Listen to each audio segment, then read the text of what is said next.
Good morning. Luluto po ako sa tanghon.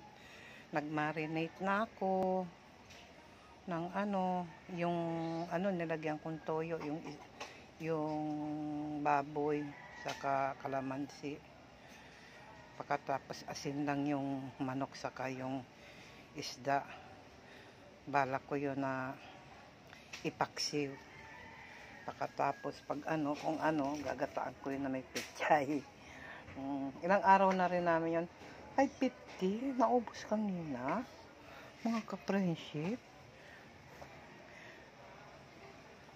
Sa bagay, may manok, may tapos bumili ako ng marami naman kasi yung baboy. 200 plus yung baboy. Parang 250, dapat talaga nililista. Kasi makakalimutin na rin ako, mga ka-friendship. Siyempre, nagkakaedad na rin.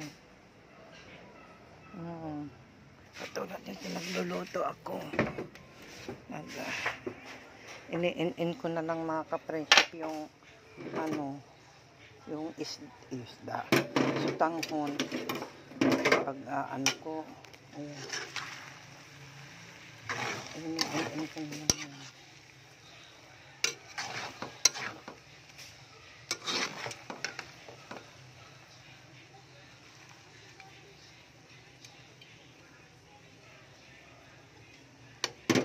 Natin kung anong lasa. Nakikita mo ba? Kita ba mga ka-friendship? Tikman natin kung luto na.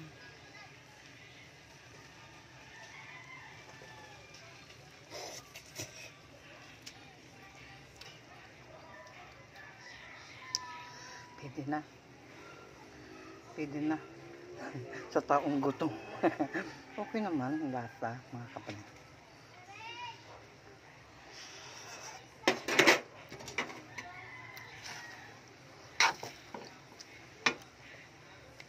Thank you, mga kapatid. Kakain na muna ako, gutom na ako.